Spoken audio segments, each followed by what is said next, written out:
Welcome back to Vashishta channel. 6వ అధ్యాయం దీపదాన మహత్యము.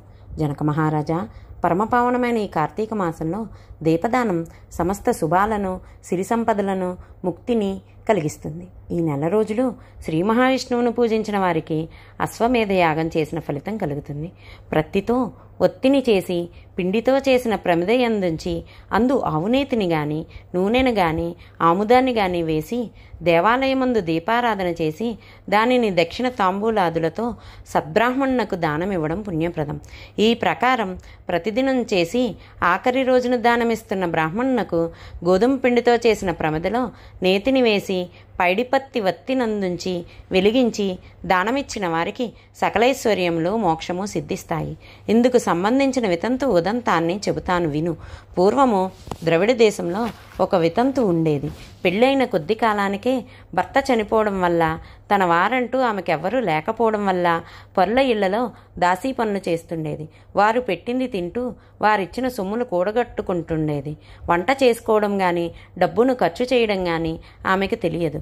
లేనినాడు పస్తైనా ఉండేది కానీ పూచిక పుల్లైనా ఖర్చు చేయని పిసినారి.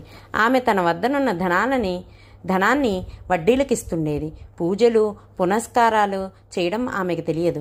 ఈ విధంగా జరుగుతుండగా ఆమె నివసించే గ్రామానికి శ్రీరంగం వెళుతున్న విప్రుడు ఒకడొచ్చాడు. అయ్యో పాపం అని జాలిపడి ఆమె వద్దకు వెళ్ళాడు. అమ్మా, నీకు కోపం వచ్చినా హితవు కలిగినా నే చెప్పు మాటలను శ్రద్ధగా వినవలసిందని ఆమెకు మానవ కర్తవ్యాన్ని ప్రబోధించసాగాడు. అమ్మా, నీవు సిరి సంపదల వ్యామోహంలో పడి దాన ధర్మాలను పూజా పునస్కారాలను మరచి జీవితాన్ని వృధా చేసుకుంటున్నావని విన్నాను. నీవు అనుభవించక ఇచ్చుటకు నీ వారన్న వారెవరూ లేక ఎవరి కొరకు ధనాన్ని కూడగడుతున్నావు? అమ్మా, ఈ తనువు అశాశ్వతం. మాంసపూరితమైన ఈ ఎముకల గూడు అశాశ్వతమైనటిది. ఏనాడు ప్రాణాలు అనంతవాయువుల్లో కలిసిపోతాయో తెలియదు. అశాశ్వతమైన ఈ తనువు కొరకు అక్కరకు రాని ప్రాకులాట దేనికి? ఇహంలో నీకేం సుఖం? ఎవరు పెడతారు? ఎవరి వల్ల డబ్బు ఏ విధంగా సంపాదించాలన్న తాపత్రయం తప్ప నీవు సుఖపడేదేమున్నది? అగ్నిలో పడ్డ మిడతవలే ఈ తనువు ఏనాటికైనా పంచభూతాల్లో కలిసిపోక తప్పదు. అప్పుడు ఈ జీవుడి గతి ఏమిటి?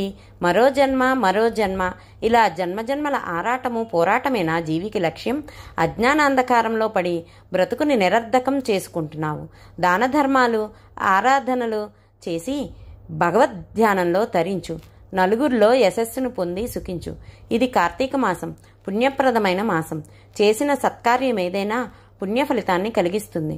దీపదానం చెయ్యి, ముక్తి మోక్షం కలుగుతుంది అని చెప్పి దీపాదాన విధానాన్ని బోధించి శ్రీరంగం వెళ్ళిపోయాడా విప్రుడు. బ్రాహ్మణుని మాటలు ఆమె మదికి పట్టాయి. ఎందుకీ తాపత్రయం? ఎవరి కోసం?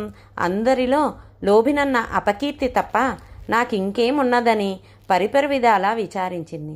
తన దగ్గరున్న నగదుతో దాన ధర్మాలు పూజలు చేసింది.